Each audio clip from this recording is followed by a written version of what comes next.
Jolene. Hi, Ula. How are you? Good. It's Friday. Thank God. So what did you think of the event yesterday? I loved it. It was a really good conversation. Really long overdue. Did you think it was good? Okay, I'm glad you thought it was good. You This is know, not the. it's hard to kind of know. No, I thought there's a lot of interesting kind of pieces that really brought the conversations together and about the lands and. Hi, Dr. Yi. How are you? Very nice to meet you. Hi there, how are you? Great to meet you as well. I know. Uh, we're just meeting, although I feel like I know you because we've had the opportunity to exchange email. But I don't know if you've met Dr. Piasta Mansfield. Oh no, I haven't. Hi there. Hi, very nice to meet you. I really look forward to the conversation. Thank you. Yeah, wonderful to meet you as well. What do you work on? I'm the associate director of the program, and Okay. but my research is also Indigenous studies. Oh, I see. Okay, wonderful. Yeah. So, Ivanna, are you in Ithaca or are you still somewhere? Are you Colorado? I arrived in late July, so I'm here in the Fall Creek area, right next to the Fall Creek Elementary. Oh, okay. Oh, what a nice part of town. Yeah, it's a beautiful place and very friendly neighbors, even though, we still wave to each other from far, far away. So, yeah. Oh, what a time to make a move, Right. It's like, it's like you're missing all of the cool things that happen when you move. Yeah, yeah. I mean, it's given that we're in a pandemic, I'm just surprised that the move went as smoothly as it did. We had to wait about a week for our belongings to arrive, but given everything, it's minuscule. So, yeah. So are you traveling with partner, children? You said Yeah, we. I came here with my husband. He's Okay. an architectural designer, so he's actually able to work remotely right now with his firm in Boulder. So Oh, great. that's been really nice that he's been able to continue his work there too. Oh, and so I'm glad to hear that. He didn't try to connect to the architecture school here. He did, and he's been in contact with a number of folks, but I think just right now with the situation, it's difficult to hire. So yeah, a firm that he had met with said that they were interested in staying in contact, and hopefully in the future they could hire new staff. But I think they're kind of in a holding pattern right now. Yeah, yeah. No, it's a crazy time. Ula's husband just also graduated with another advanced degree in some kind of computer stuff, and I mean it's hard to find stuff right now, right? Yeah. Right. And here in this area too. Yeah. Because And there's so not a big metropolitan area, so. Right. Have you worked with the, there's an office that helps spouses of faculty and staff here, I think. What's it called? Shannon, do you remember what it's called? Office of Career Services. I'm not exactly sure what the office's name is, but they can often help with connecting you with people in the field. yeah. Good to know. Thank you. Mm-hmm. Yeah, he's reluctant. He's resistant though to wanting to work at Cornell because Ula's here. So I see. Yeah, but he's actually continuing with the Georgia Tech University, so also he's at least now kind of a part-time employment there. Mm-hmm. Hi Ben, how are you today? Hi, Ben, good. This is Dr. Yi. Hi, Hi, Ben. Dr. E.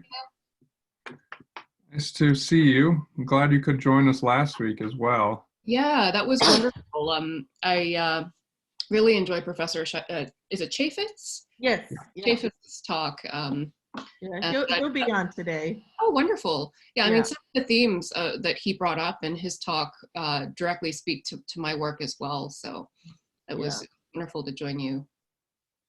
Yeah, it was a really rich discussion too. I mean, I love the work of Linda Hogan. I feel so old because I actually have heard, and in years past, actually know Lucy Tapahansa. Oh, wow. And I've never met Kim. Is it Hyson? Hesun? Hesun? Hassoon. Okay, thank Mhm, you. mhm. I've never met her, but Lucy's clearly a leader in her community, Oh, yes. Yeah. Yeah, I had the absolute honor and joy to meet her when she came to the Radcliffe Institute at Harvard, and I was finishing up my PhD there. Yeah. And she came and did a reading. I think it's the same link that I sent for your students to see. Yeah. Yeah. No, But that it was just such a remarkable poet and human being. I was so delighted to get to meet her there. It really wasn't intended, but I think it's nice, especially with a lecture series like this, where the topics can be very spurious, like all over the place. Mhm. But there is a nice synchronicity, I do agree, between Eric's lecture last week and your lecture this week, I think. It's sort of building on a particular kind of approach and working with Indigenous voices as a way to get at deeper concepts and Right, exactly. And I think he mentioned Tosho last time as well in his talk. right. The Diné concept of beauty and wholeness. So yeah, I really look forward to chatting with him and with all of you about it. Right, right. Great. No, that's wonderful. Hi, Caitlin. Nice to see you. Oh, uh, Hi. hi, Kurt. I said Kurt sign on. Have you met Kurt yet? Oh, we've spoken on the phone. Hi there. Yeah, hi, good to see you. Great to see you as well. Welcome. Thank you. Yeah, it's a crazy time, but everyone's been so warm and welcoming, and I feel very fortunate to be here and also among you. So thank you for inviting me. Oh, absolutely. Who Yeah, could it's have interesting assumed? that we have to welcome you and you're in your own home, so. Yeah. I know. Who could have assumed that we would think of Zoom as warm and welcoming, right?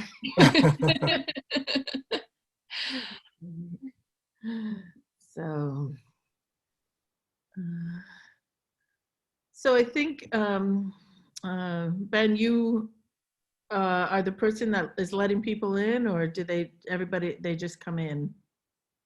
So I noticed that feature is kind of clumsy. So it's just sort of everyone has the link. You just register your name and you're Okay. allowed into everything. Oh, okay. So yeah, people will come in as they get here, and there's no more admitting anyone, because I think we all can agree that's sort of a little stale. Yeah. Can you hear me? Mm-hmm. Yes. This is Eric. Oh, hi, Eric. Hi there. Yeah, I just don't see an image, but I am here. It was wonderful to hear your talk, Professor Chaffetz. The last gathering, I really enjoyed hearing you speak. Oh, thank you very much. I'm looking forward to this. I spent a lot of time at Navajo, working on the Navajo Hopi land dispute with grassroots people on Big Mountain. Mm-hmm. Catherine Smith's family, to be precise, with whom I stay in close contact. I see. So Navajo is a very special place for me. Mm-hmm. I have to say, learned a tremendous amount from these folks.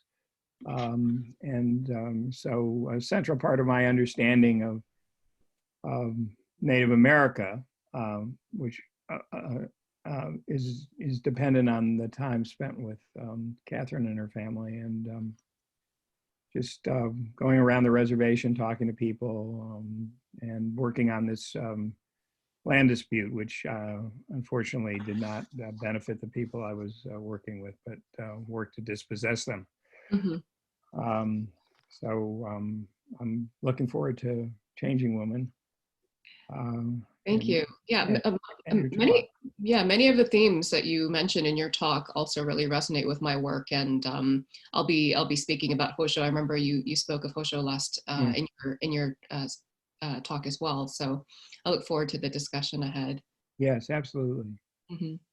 Thanks for coming. Oh, thank you for having me. You know, I owe so many lunches and dinners after this semester. You know, it's going to take me quite a bit of time to catch up on my hosting. Because we do owe you, both you and Eric, a nice lunch for doing this for us. You know? It'll be wonderful to be able to sort of celebrate after, you know, when we're able to gather again in person. Yes, I mean, it's really I guess, you know, this moment is teaching us things and we don't even have time to reflect on it yet. Mm-hmm. Right.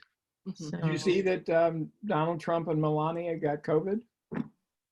I did. Yeah. I mean, I have to say, I don't like to see people getting sick, but poetic justice is poetic justice. Mm. It's almost as if we'd like confirmation that what they're saying is reality, you know? Mhm. It's difficult to accept almost anything that comes off of his Twitter. Yeah.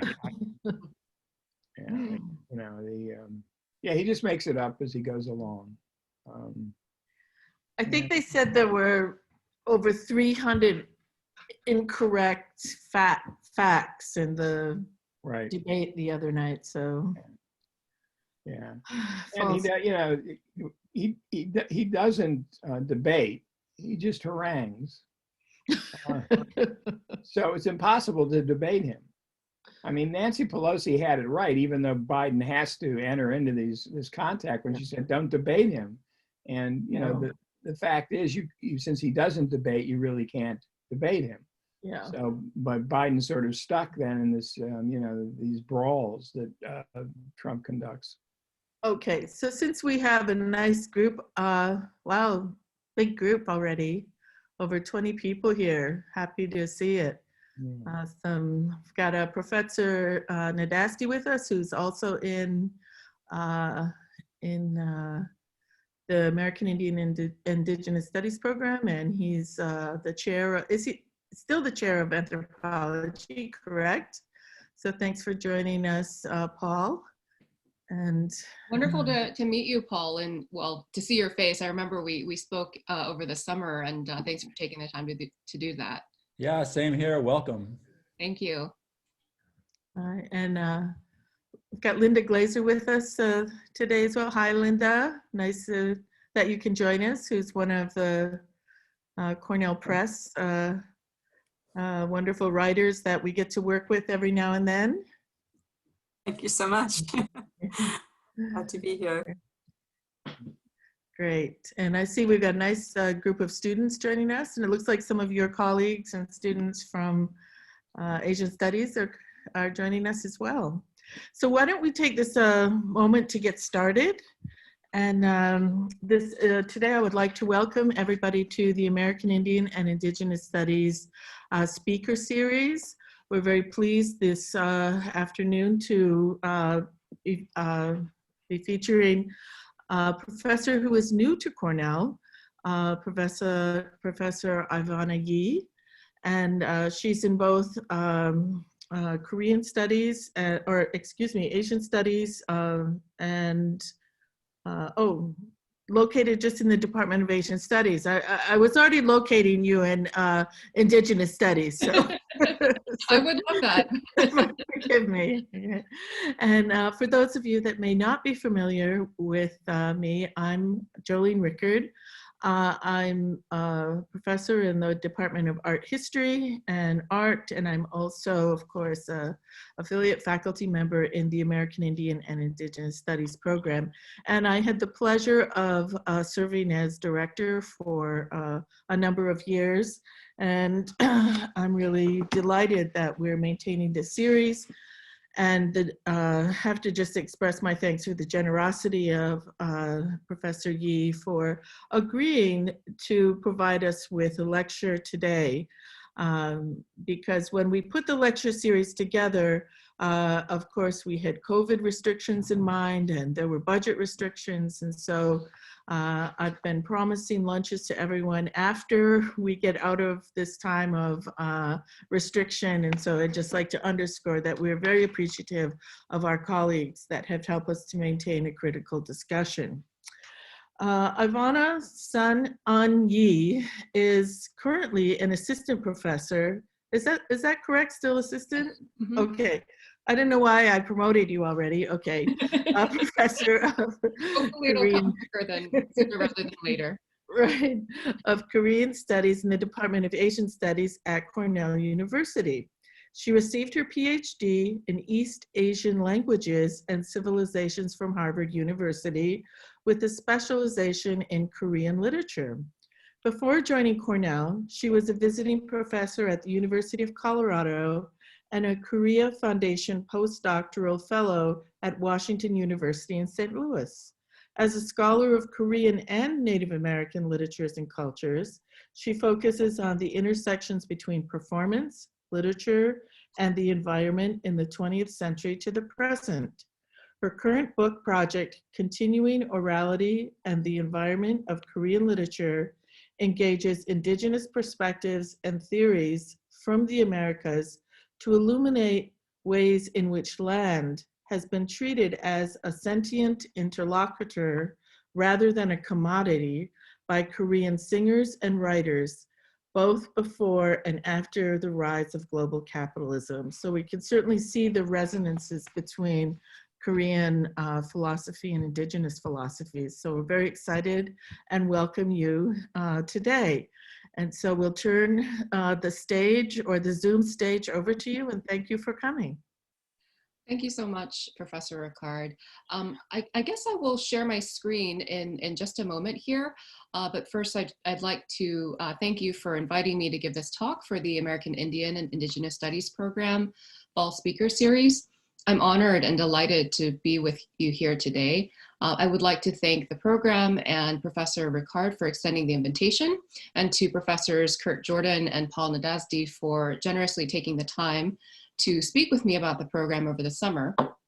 My thanks also to Amala Lane and the East Asia program for their help with publicizing the talk. I would also like to acknowledge and thank the Cayuga Nation, on whose traditional territory I give this talk. So let me share my screen with you here.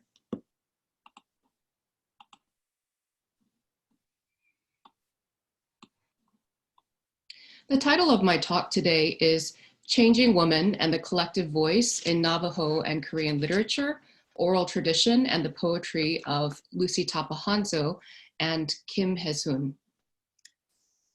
Did you want to put it on, full screen? Okay, let me see here. Yeah. On the bottom here in the corner, you can, oh, okay. You can also do it here in the bottom. I think, yeah, this should work, right? There you go. Yeah, thank you. So my talk will be in 3 parts. First, I'll discuss what I call continuing orality in the poetry of Lucy Tapahanso and Kim Hae-soon. And then I will look at land as a sentient interlocutor in Diné poetry. And finally, I'll look at the collective voice and the, the ceremonial space of the poem in Diné and Korean literature.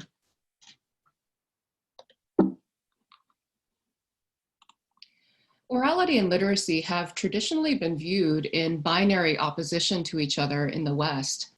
This dichotomy can be traced as far back as Plato, whose protagonist Socrates in Phaedrus argues against writing because it destroys memory.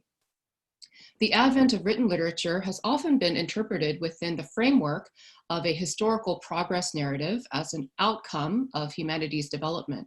And although scholars such as Eric Havelock, Marshall McLuhan, and Walter Ong revise the evolutionary model in which, quote, primitive cultures without a written language evolve into, quote, civilized cultures with writing and literature, by emphasizing the positive social changes that literacy has brought and neglecting the ongoing presence and influence of oral traditions, this line of scholarship on the oral tradition maintains a problematic teleological perspective.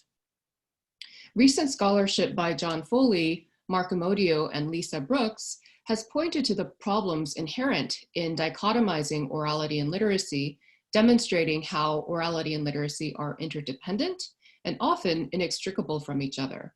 So here you see my model of continuing orality, in which literature is not separate from, but is treated as a mode of oral performance.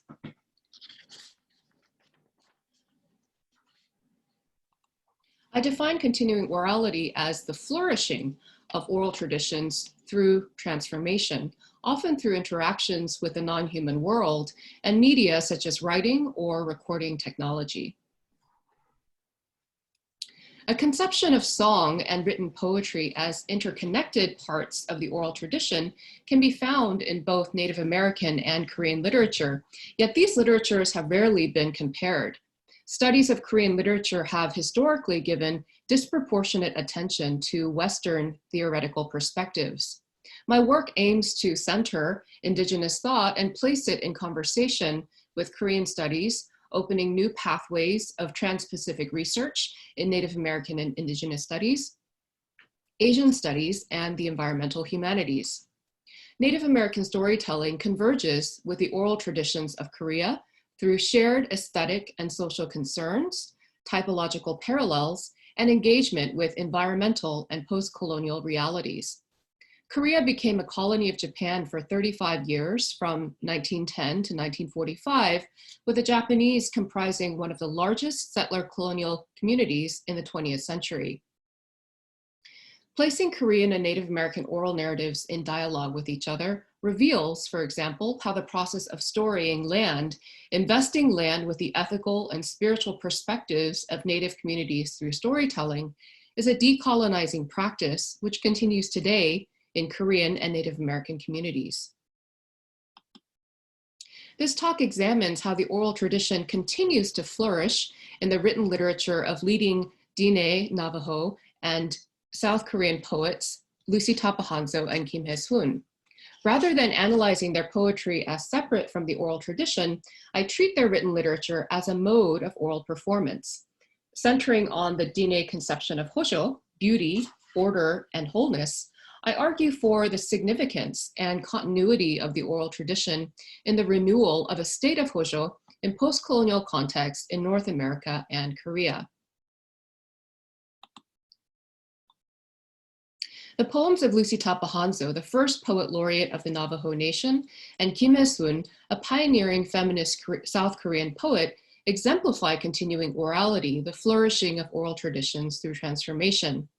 In this section, I will first analyze the ways in which written poems are a score for the voice in Tapahanso's work, and compare this with the conventions of oral performance that Kim draws upon in her work.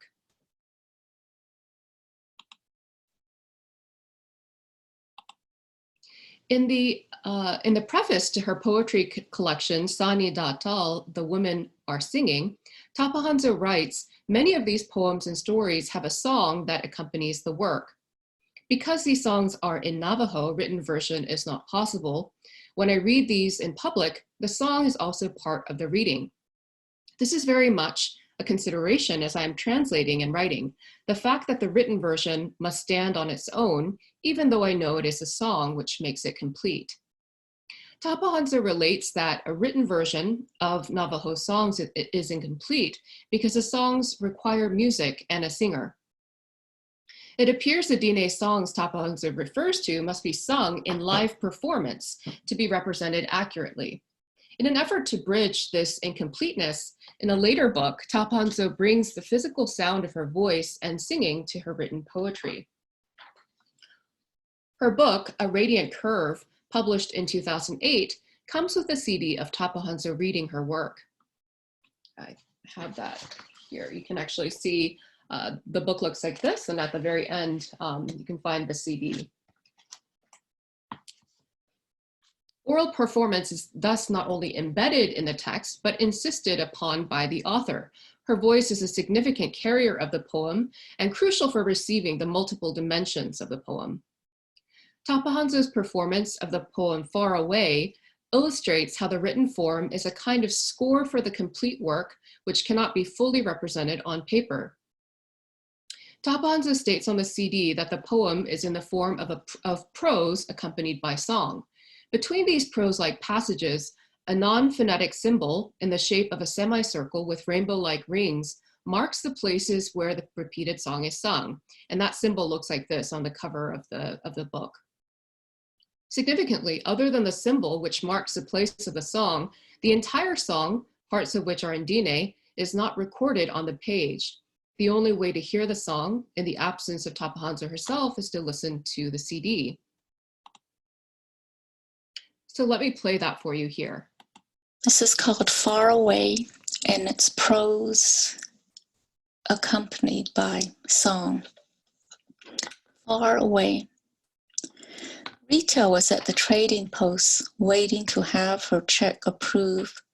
She stood over to the side while people moved through the cashier's line.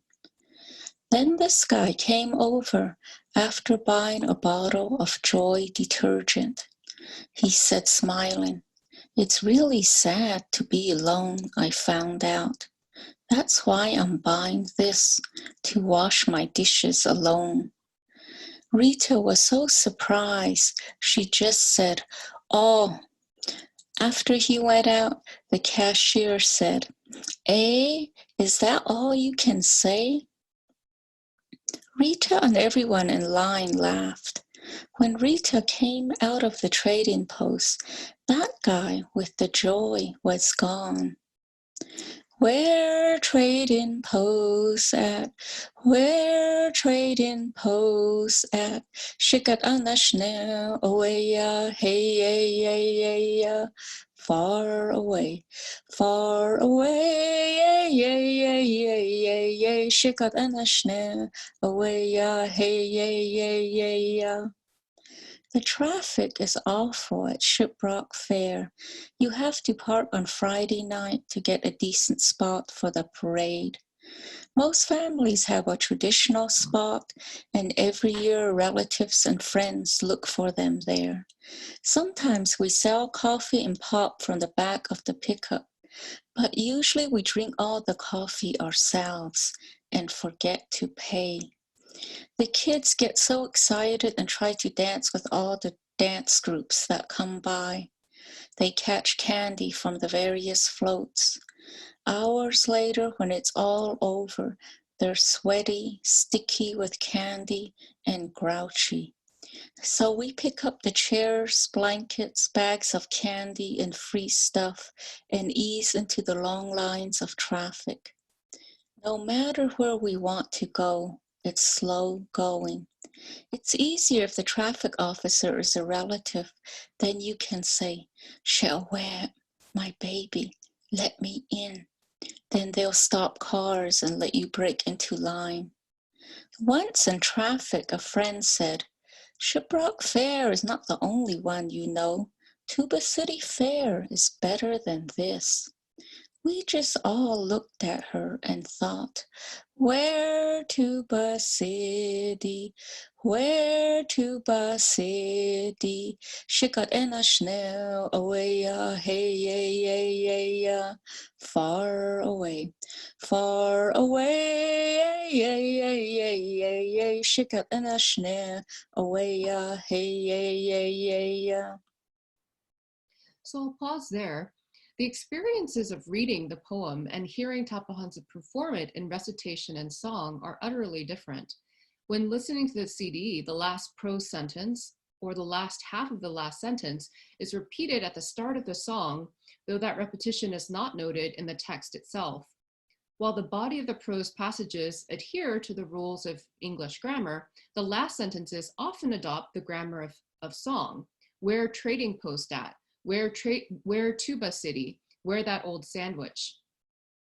The written prose seems to literally lead into the oral realm, offering space and time for reflection on what has come before in the prose passage. This is called... When the CD is listened side by side with the poems, it is clear that Tapahanza often does not read what is on the page verbatim.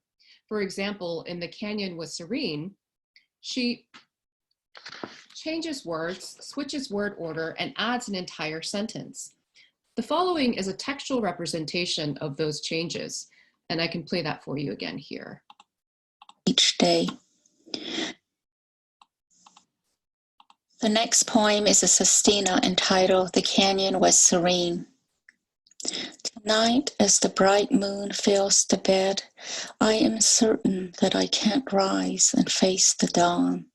Dreams of Chinle and the mountains urge me to drive back to the res. My family knows why I left, but my husband's gentle horses must wonder where he went. Since it happened, there has been no way to weave this loneliness and the quiet nights into that calm state called beauty. Husha? Maybe it doesn't exist. These days it makes me sad and jealous that some Navajos really live by Hushaje. Yes, I am jealous of how the old ways actually work for them. They wake, rise, and pray each day, knowing that they are blessed. For me, the beauty way is abstract most of the time. At dawn, I rush out and drive to work instead of praying outside. They say we should weave these ancient ways into our daily lives. Do you remember the horses? The next point. Let me just continue that here. His mother gave at our wedding. They're traditional people and brought horses, such strong, exquisite animals. We heard that people were jealous, but we dismissed it. Back then, I rode horses for hours and used to weave until sunset each day. Once we went camping in Canyon de Chelly. The moonrise was so bright we could see tiny birds in the brush. The four-wheel drive got stuck in the sand, and two guys helped push it out. That night, the beauty of the old canyon, the moon, and the surprise rescue proved that the beauty the elders speak of does exist. Late that night, a small herd of wild horses came to our camp. They circled and sniffed the worn-out four-wheel drive. It smelled of sweat and gas. The canyon was serene. It's easy to be jealous of the people who live there. How much more substantial the sunrise blessings seem there. During those summers not long ago, it was easy. The next point. And then finally here. It was easy to weave that story and many others like it into my rugs. Back then, I used to weave and pray, weave and sing. The rhythm of the weaving comb meant that beauty was taking form. Nights like that and his low laughter made my rugs rise evenly in warm, delicate designs. Once I wove the colors of his horses into a saddle blanket. He teased me and said his brother was jealous because I had not made him one. Often memories of his riding songs drive me to tears. Whatever happened to that saddle blanket? Once on the drive to Albuquerque, the long red mesas and smooth cliffs showed me how to weave them into a rug. I was so happy. Here, sometimes I was frustrated and jealous of weavers who seemed to live and breathe designs. I learned that beauty can't be forced. It comes on its own. It's like the silky sheen of horses on cool summer mornings. It's like the small breezes, the sway and rise of an Appaloosa's back.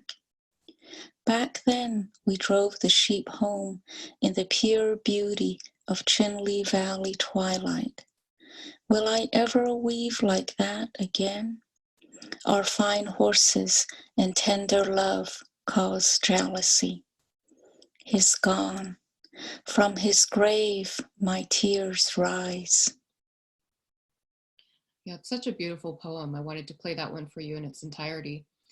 The changes Tapahanzo makes as she recites the poem indicates that the text on the page is only one version of the poem in Tapahanzo's mind. The living poem follows the conventions of oral poetry in that the performer or reader can respond to the exigencies of the moment in performance or composition. Recitation here is akin to performing from a score, although the notes can be changed. Performance and composition are simultaneous, as they often are in the oral tradition. Rather than the text having destroyed her memory of the poem, as argued in Plato's Phaedrus, we can see here a contemporary example of the text serving her memory, the text a repository for oral performance. In the following section of my talk, I will examine the work of contemporary Korean poet Kim Hae-sun to argue that her poem, Remembering the Day I Gave Birth to a Daughter, opens a pun or stage for performance on the page. Here's the cover of that book. Kim connects the oral tradition of pansori, Korean epic dramatic storytelling, with the experiences of women, creating a new mode of oral performance in the process. Born in 1955, shortly after the Korean War, which took place from 1950 to 53, in North Gyeongsang Province, Kim Hae-sun is one of the most significant and imaginative poets of her generation. Kim made her literary debut in the influential journal Literature and Intellect in 1979, which was the final year of Park Chung-hee's authoritarian regime and the year before the Gwangju uprising, during which 200 civilians were killed. When Kim and another leading feminist poet, Choi Seung-ja, became the first two women to publish in the journal, they were among the only female poets acknowledged in the predominantly male literary circles of the 1980s. At the beginning of Kim's poem, Remembering the Day I Gave Birth to a Daughter, Kim writes directly under the title, Pansori 사설조로. What is a line instructing the reader to imagine pansori music doing in a written text of a poem in the late 20th century? How does this line alter our perceptions and experience of what follows in the poem, which never explicitly mentions pansori again in its narration of childbirth? First, let me give a brief background of pansori. Pansori is an epic oral storytelling tradition, which was first recorded in the mid-18th century. Originating in the lower classes, pansori is a popular form of entertainment performed by a standing singer-narrator, a kwangdae, and a drummer, a kosu. By the 19th century, pansori was widely patronized by the literati and integrated upper-class forms of music, such as the lyrical shijo, into the storytelling form. Pansori became a form of governmentally protected heritage through the Cultural Property Protection Law in 1962 and was designated an intangible national treasure by the Korean government in 1964. On the global stage, pansori became one of the first internationally recognized forms of Korean cultural heritage when it was named a UNESCO Masterpiece of the Oral and Intangible Heritage of Humanity in 2003. Returning to Kim Hae-sun's poem, Remembering the Day I Gave Birth to a Daughter, Kim steps outside of the voice of the lyric poem speaker and inscribes a directive to the reader. Kim's role here is akin to that of a composer or a conductor. Just as a composer might record specific directions on a score for a future performer on the tempo or style of a piece of music, Kim indicates how the poem should be read, while leaving the semantic content of the poem open to interpretation. I suggest that this line can be translated as in the melodic mode of pansori narrative. 사설조 is a neologism bringing together two words associated with pansori, 사설, which can be called the linguistic content of lyric and narrative, or the dramatic story, which would constitute the written text of a pansori transcription, and 조, which is a melodic mode encompassing concepts such as emotional register, style of singing, and ornamentation. So with the opening line, Kim signals that this poem is an oral performance, asking readers to hear the sound of pansori in their minds. Kim has stated that because of the marginal position of women in Korean society, women's literary traditions are rooted in Korean oral traditions, such as the ancient songs of the Gayogohó, Hyanga from the United Silla period, and shaman songs from Joseon, known as muga. One of the key shifts that happens with this line in the melodic mode of pansori narrative is the space it creates for the reader to actively engage in the performance of the poem. The word pansori is composed of the prefix pan, a space where people gather, and sori, meaning sound. So when the singers set down a straw mat in the open marketplaces or outdoors at village gatherings where pansori was traditionally performed, they opened a pan, this space where people gathered to hear the sounds of pansori. An anonymous painter from the 19th century depicts one such gathering, as you see here, in a painting called Pyeongyangdo. With her line, pansori sasojoro, Kim opens this pan on the stage, on the page, creating a communal space where people gather for a performance of sori. Invoking the communality of the oral tradition, Kim asks the reader to imagine herself as part of a larger audience rather than an audience of one. Who is speaking to this audience and under what conditions? Kim's speaker is a woman in the act of giving birth. In the poem, she enters mirror after mirror, discovering generations of women who have come before her. Opening the mirror, I enter, and my mother sits inside the mirror. Opening the mirror again, I re-enter, and my mother's mother sits inside the mirror. I push the mirror where she is seated, crossing the threshold, and my great-grandmother is smiling inside the mirror. The image of the speaker's self opens up to the generations of mothers in her ancestral line. The reader sees these women multiplying, the audience to the speaker's childbirth, and is situated among them. Within the pan or stage of the poem, Kim asks the reader to participate in the giving of this birth, to be present and a witness to this most embodied of performances. As Kim Il-sung and Lucy Tapahanzo's poems demonstrate, written poems can manifest continuing orality by exhibiting the compositional processes of oral performance. Far from the oral dimensions of Korean and Native American cultures being subsumed into literature, I find that literacy and text are technologies which these oral traditions harness to thrive in multiple modes of continuing orality.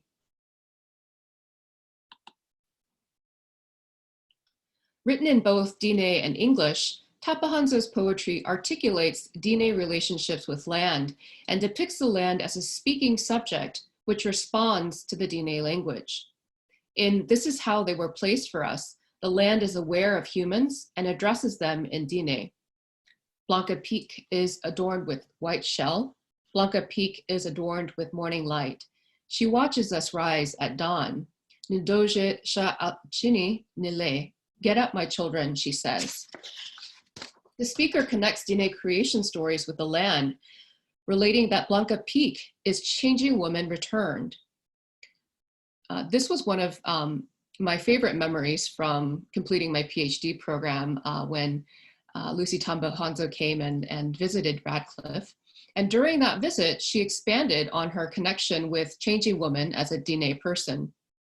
She said that because we're human and we're here and we're on this earth, we're known as Earth surface people. So we're like proof of the fact that changing woman existed. She created the first 4 clans and then they were human. And so therefore, when we introduce ourselves in Navajo, we're essentially saying, I'm a child of changing woman who's a deity and a sacred person. Therefore, I'm a sacred person. Tapahanzo's poetry affirms Dine creation stories and illuminates the interconnected sacred relationships between deities, humans, and land. Like changing woman, deities also permeate the land in remember the things they told us. Before this world existed, the holy people made themselves visible by becoming the clouds, sun, moon, trees, bodies of water, thunder, rain, snow, and other aspects of this world we live in.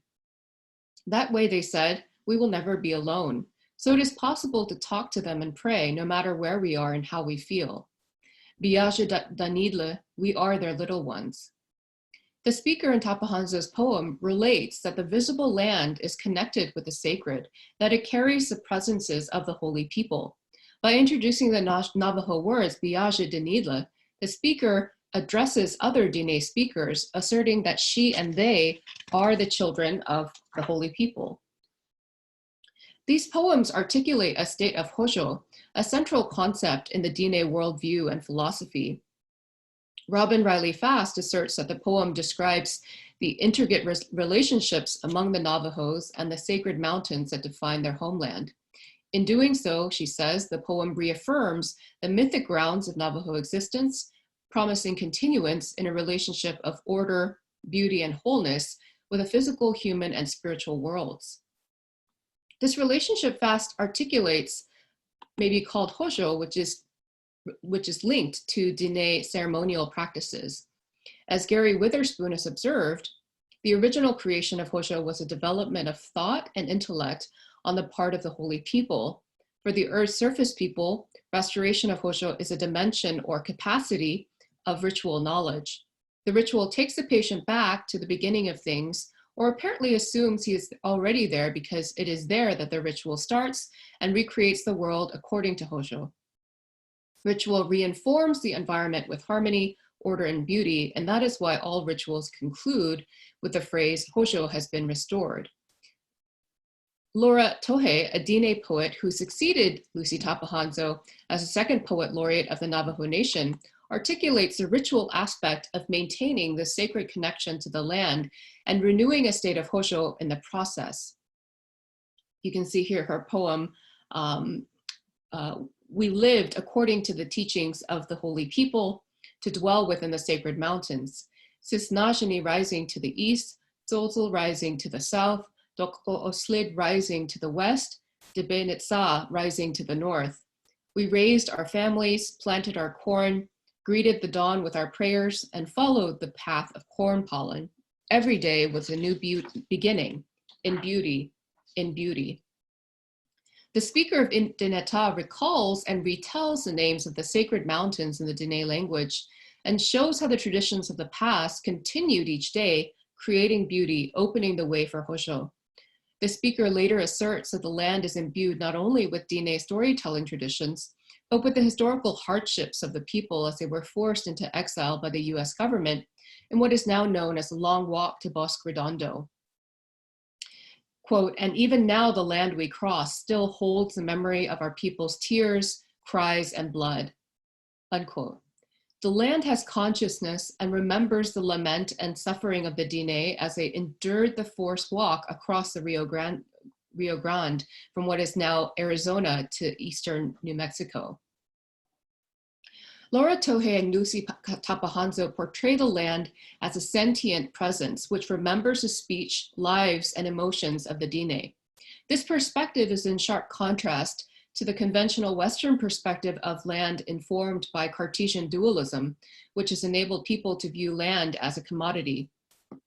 Dialogue with the land need not be practiced only in serious ritual or medicinal settings, as Tapahanzo's lighthearted poem, The Pacific Dawn, reveals. Her speaker, who is visiting Hawaii, relates an encounter between a man and the volcano Pele. Not far from here, Pele stirs, she sighs, and it is a thick stream of hot steam atop the dry volcano. She sees him, the dark, handsome one with a mustache. His hat is new and fine. Pele sits up and takes a deep breath. She likes nice things. His hat blows off and whirls downward to the center of her home. He reaches after it, but it is lifted away. Oh, Pele, he says, smiling, it is for you I wore the hat. The poem indicates that dialogue with the earth can be casual and integrated into everyday life, and that interactions with the earth can be playful as well as ceremonial. Pele is shown here as having not only sentience, but volition, wanting the man's fine hat and blowing it off with her breath, then keeping it from the man's grasp, prompting his gentle response. In the following section of my talk, I will discuss the use of the collective voice and the ceremonial space of the poem in Diné and in Korean. Lucy Tapahanzo and Laura Tohe's poetry draw on the oral tradition to create a ritual space for healing of Native communities, past and present. Writing in both Diné and English, Both poets engage in what Joy Harjo has described as reinventing the enemy's language to address their communities. Tapahanzo has said that she grew up listening to stories and that when she writes, she channels multiple voices and writes down the voices she hears, often resulting in a collective voice for her speaker. In the motion of Songs Rising, Tapahanzo's poem establishes the presence of the holy ones, the AIIS, who lead a ceremonial dance near Shiprock, connecting the speakers and members of her community with the place of their emergence. The speaker of the poem speaks for and addresses the community in collective voice. As the speaker stands, quote, "The flat land listens to the songs rising. The holy ones are here dancing. The AIIS are here. The holy ones dance precise steps, our own emergence onto this land. They dance again, the formation of this world. As they are singing, we watch ourselves recreated." Yeah, here it was. The land listens alongside the speaker to the songs that open a space for the holy ones to dance. In collective voice, the motion of Songs Rising both retells and enacts a ceremony.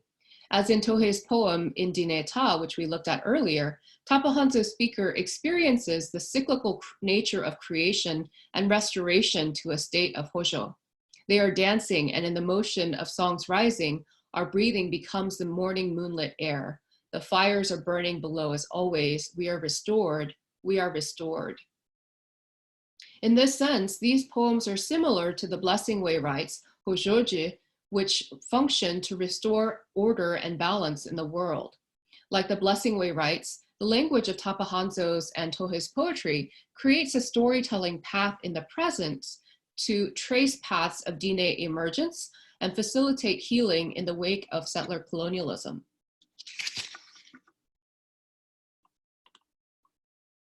Like Tapahanzo and Tohe, Kim Hae-soon has also engaged the collective voice in order to facilitate healing for the Korean community. Kim's 죽음의 자사전, Autobiography of Death, written in 2016, is the first Korean recipient of the Griffin International Poetry Prize in 2019, and is an extended elegy in 50 poems. The book can also be considered a ceremony for the dead.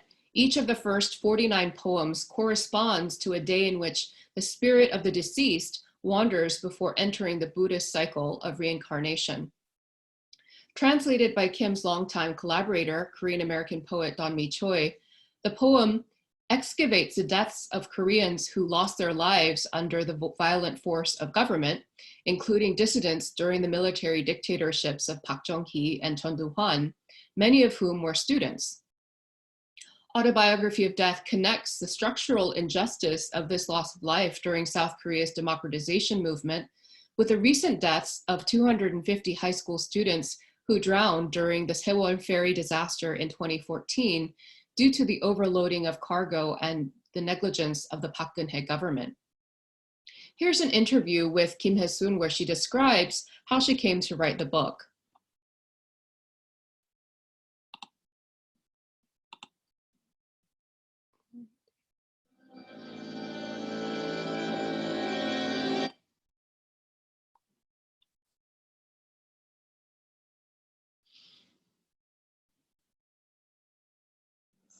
예, 제가 강의하는 학교가 세월호 사건이 난 그 고등학교 옆에 있어요. 그래서 그 학교로 제가 그 해에 계속 학교를 가면서 그 고등학교 운동장에 가본다든지 아니면 분향소를 방문한다든지 그런 걸 많이 했고요. 거기에 우리 학생들도 자원봉사자로 많이 일했어요. 그런데 제가 지하철을 타고 학교로 가고 있으면 방송 안내가 나와요. 그런데 분향을 하실 분은 몇 번 출구로 나가서 어떤 버스를 타면 그 분향소 앞에 도착합니다. 이렇게 하면 사람들이 우르르 내려서 그 버스를 타요. 그때 저는 어떤 나라가 이런 지하철 방송을 하는 나라가 있을까 그런 생각을 했고 그때 이후로 내 곁에 사라진 저의 그 가까운 사람들의 죽음과 또 우리나라의 그 독재를 거치면서 죽어간 사람들의 죽음을 하나씩 저 가슴속에 반딧불처럼 켜고 시를 한 편씩 썼어요. 그래서 저 나름대로의 49제를 한 거죠. 그래서 49편을 써서 그 죽음의 자서전이라는 책을 쓰게 되었죠. 그래서 하나씩 제가 알고 있는 죽음들이 그 안에 다 들어있어요. 그런 시예요. 그래서 제가 그런 다음에 또 그 남쪽에 그 사건이 일어난 바다에 갔는데 그 바다를 보면서 검은 잉크가 이렇게 밤바다에 가득 찼는데 나에게는 그 곤충의 다리 같은 펜 하나밖에 없구나. 저걸 다 찍어서 언제 글을 다 쓸까? 그런 생각을 했어요.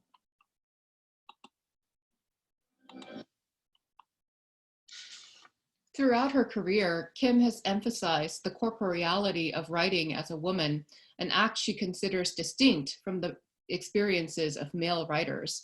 In her 2017 essay, As I Am Not Yet Born, Kim states that to write poetry with my body, to do poetry, is no different from undergoing an extremely difficult childbirth in which I'm trying to search for the bodied woman inside me and bring her forth. I have run away from the fathers who gave me meaning through the continuously transmitted stories and poems from mythical times, and the more I love you, the more eager is the woman who wants to come out from my body. The woman wriggling from love's desire in my body, like twins grappling with each other in a gesture seeking rebirth, that birth from the home of oneself is poetry that enacts the body. Writing for Kim is a process of giving birth to a self that has differentiated itself from the prescriptions of men and their ideas of poetry to create an alternate artistic vision. From Kim's perspective, women do or enact poetry with their bodies as they write. Through her poetry, Kim subverts the gendered expectations of womanly work connected to Korean women's identities in the Joseon period, a 500-year period of Korea from 1392 to 1910, by framing this act of writing as volitional female labor. And in the Right for the Dead that she creates in Autobiography of Death, Kim maintains this connection to the body. Like traditional mudang, female shamans, Kim facilitates a radical empathy with which her speaker enters the physical bodies of the dead and invoke their spirits. Some poems imaginatively reconstruct the last moments of the Tangwon high school students as they drowned after the captain of the Sewol ferry and crew members abandoned them to escape. In Asphyxiation, Day 46, the speaker attempts to breathe while underwater. Hence breath, then breath, next breath, subsequent breath, because breath, such breath, and breath, same breath, thereafter breath, thus breath, always breath, eventually breath, perpetually breath, yet breath, however breath. Death breathes and you dream, but it's time to remove the ventilator from death. It's time to shatter the dream with a hammer. Poetic form here heartbreakingly mirrors content. It is breath which eludes the speaker, even as she calls out for it in every line. In the end, it is death which breathes, shattering the dream of rescue. Kim articulates the collective grief thousands of South Koreans experienced as they watched footage of the Sewol ferry sinking and an incompetent government response which botched the rescue effort. The Diné concept of hojo may apply here. With her poems, Kim creates a ceremonial space to grieve and restore order.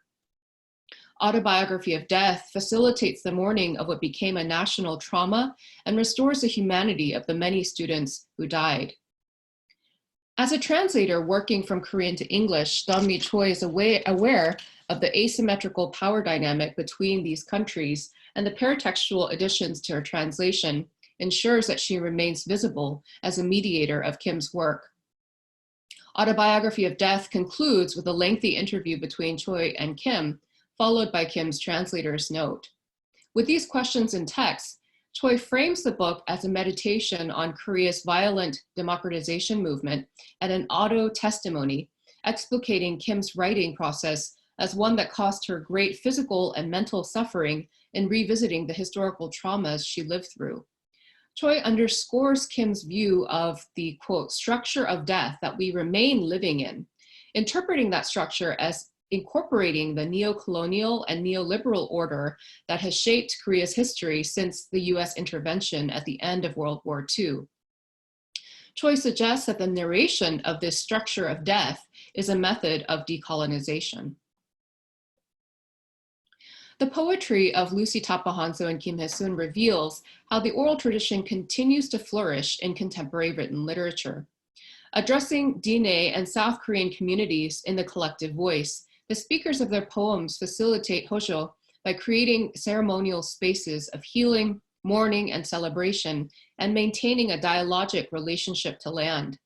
In Diné's stories, changing woman ages in the winter but becomes young again in spring.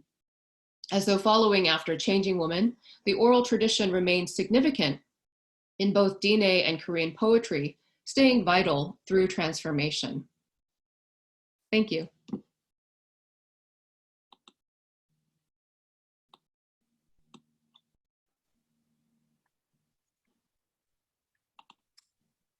Thank you, Professor Yi. Extraordinary insight. I can absolutely see why you selected these two poets to create this comparison. So maybe I'll take a moment while people are thinking or reflecting, and we're certainly going to welcome your questions this afternoon. But I'm wondering if you could share with us what inspired you to look towards Dene culture as a site for comparison. Were you familiar with Lucy Tapahanso's work, or were you like, why did you want to do that comparison? Yeah, that's a wonderful question, and thank you for asking it. I was actually an English major as an undergrad, and during that entire period when I was studying at Yale, we never once looked at a work of Indigenous literature. And that was, I thought, was a huge gap in my knowledge of American literature. And when I went to graduate school, I had the opportunity to take a course with Lisa Brooks, who's now at Amherst College. And she taught a course on Native American literature. It was originally just out of curiosity and a feeling that I needed to remedy this gaping hole in my education.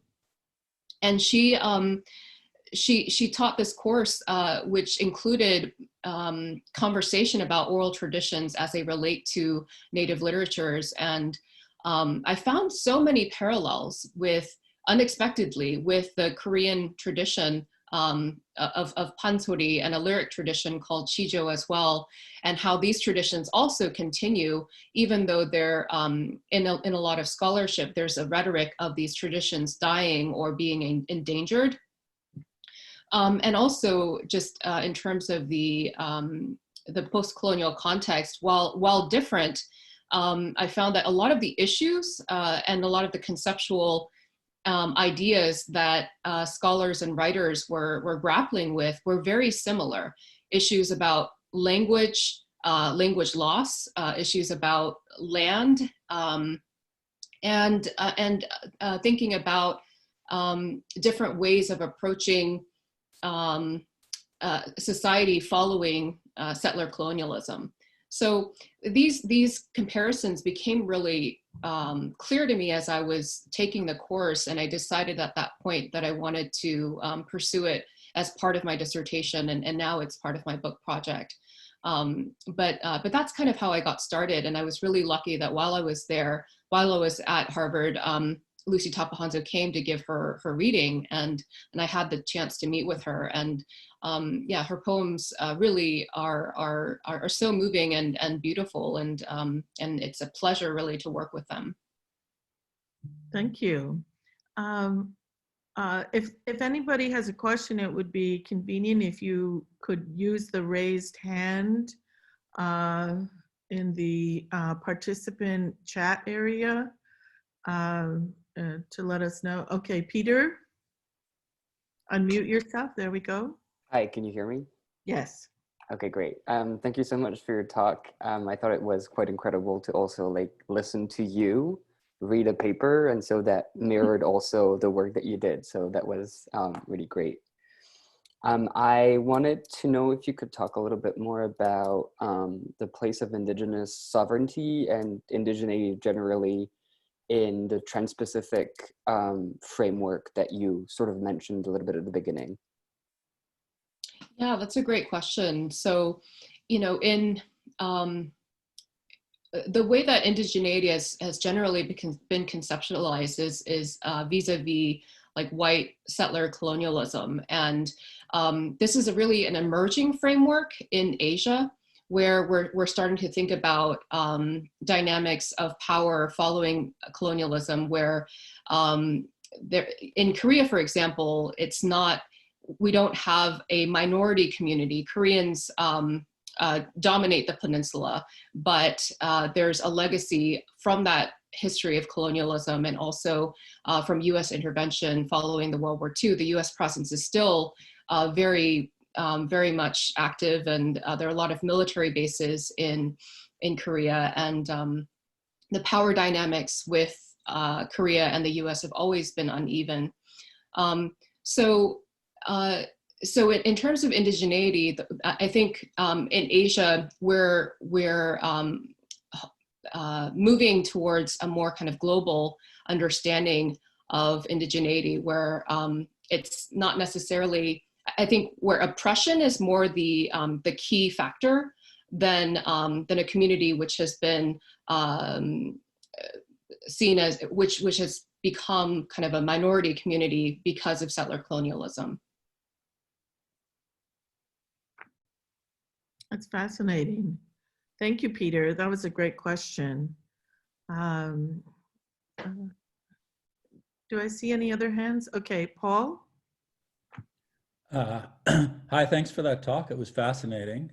So I was quite struck by your saying that these poems are, at least the written versions, comparing them to a musical score. I found that quite interesting. And of course, it resonates with a lot of the work on storytelling as a type of performance, thinking of the work of Julie Cruikshank and others.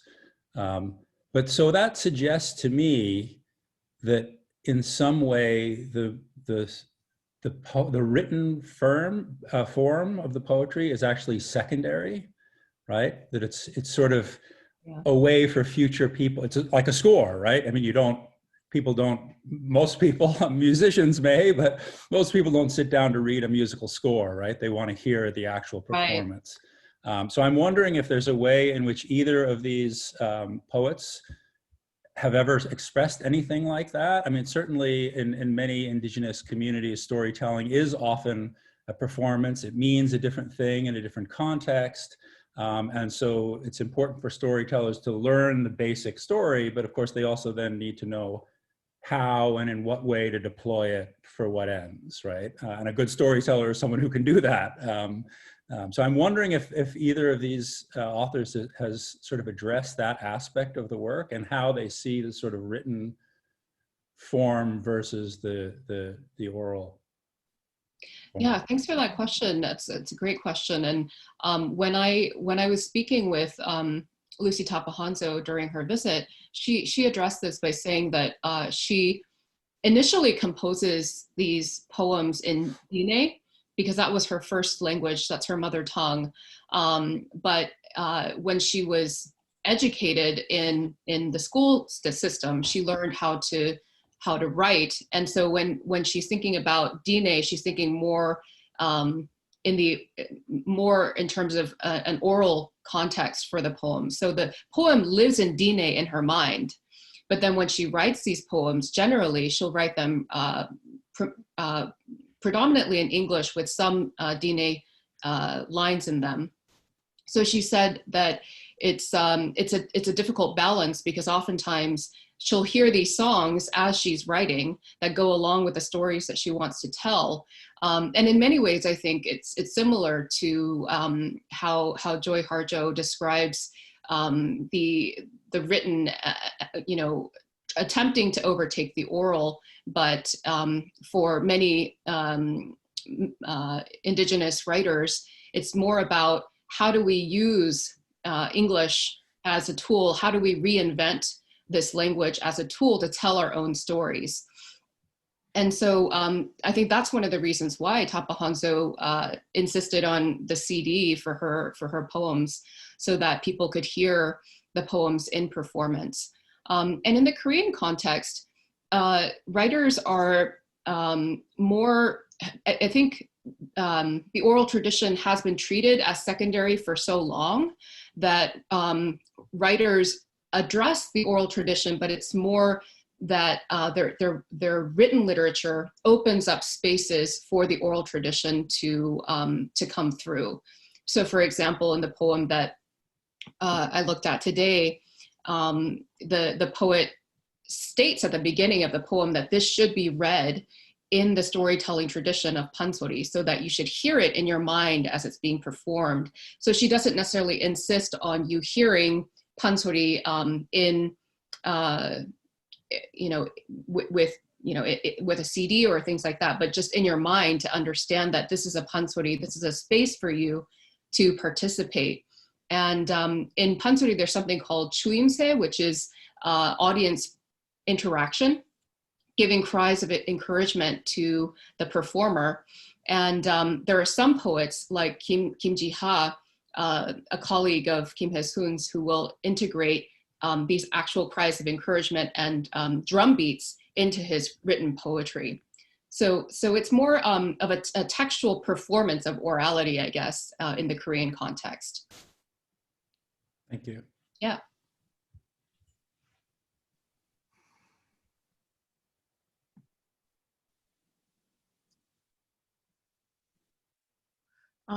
Professor Chaffetz?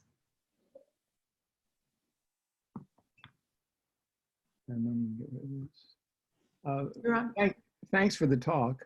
It certainly resonates with both my knowledge and time spent out at Navajo. There's a couple of just footnotes if you want to comment on them. The Navajo, the Dene words for changing woman are asan nadle. And I've always translated them as woman of indeterminate gender, because the nadle were these figures of indeterminate gender. And that seemed to work well at Navajo. As you know, the clans are matrilineal, and you're born for your mother's clan. I mean, you're born into your mother's clan, excuse me, and for your father's clan. So the female clans have a primacy. And one of the things Witherspoon says, you quote him, I quote him in my work too, is that all kinsmen are good mothers. So the notion of motherhood there transcends any sort of Western gender definitions of male and female. And I liked the way I translated woman of indeterminate gender. I like that because in fact, it complicates the gender system. And I think Changing Woman does that. So I wondered what your thinking was at that, and that in relationship to, and of course, all of this changes with colonialism in certain kinds of ways. It doesn't change. Where things become more patriarchal. The Navajo Nation Council is mostly made up of men, and they haven't had a woman. They haven't had a woman president. I worked for a while with a Navajo woman who was running for president. So I wonder how those kinds of cultural differences and inflections work with the Korean side of things. Thanks for that question, Professor Chaffetz. So yeah, I think your translation of Changing Woman is really interesting, and I think it speaks to the stories of the people, the Dine Bahane, and there's that whole first introductory passage in this creation story where there's disorder because men and women are not together, and they're not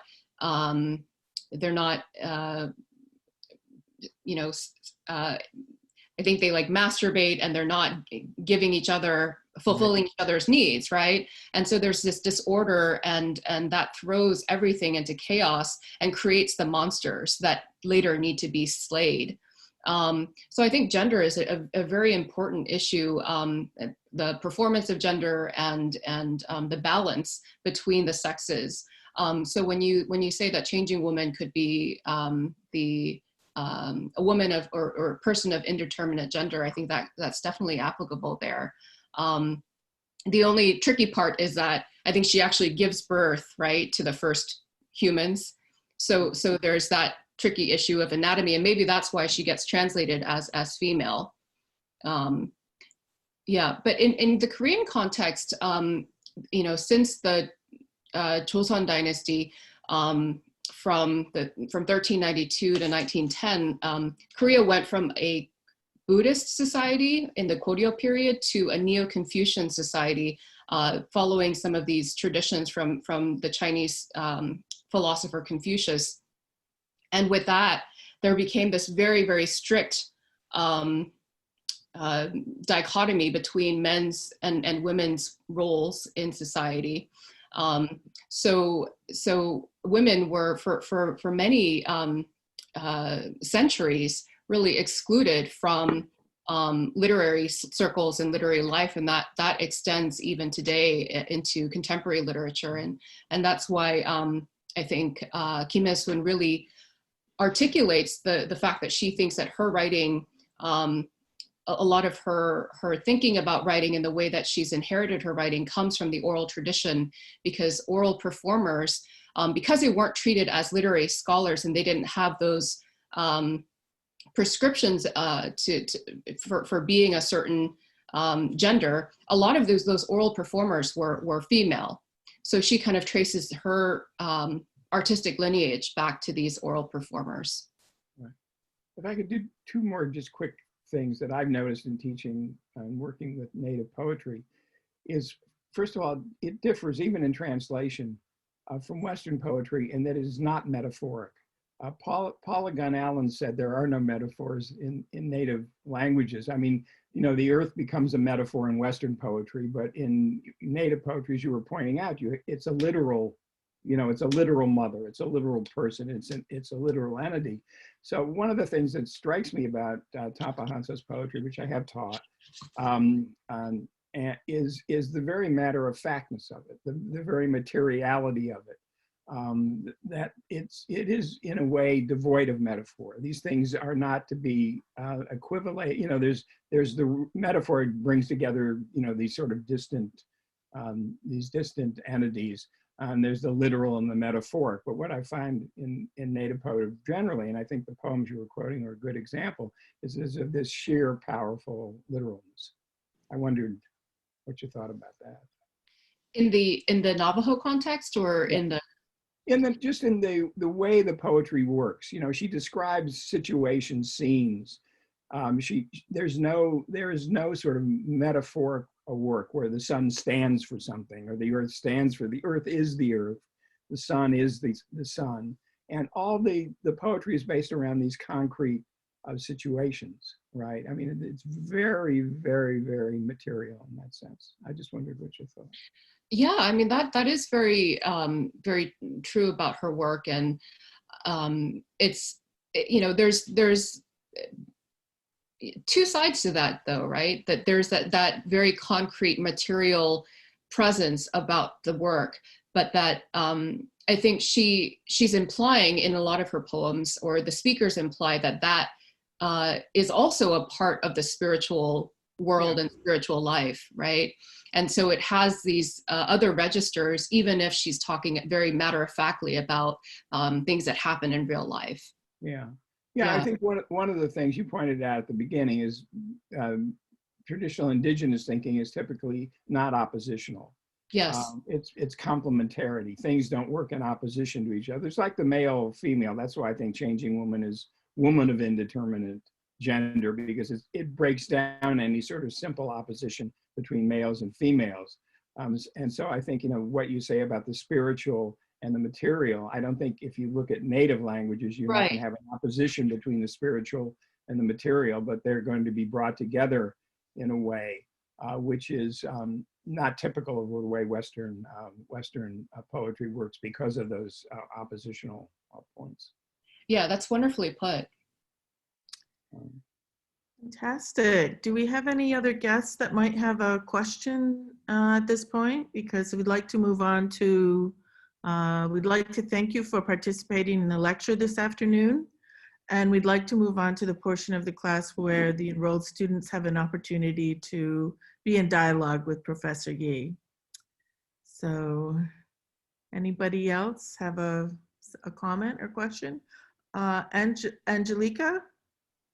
Hi, yes.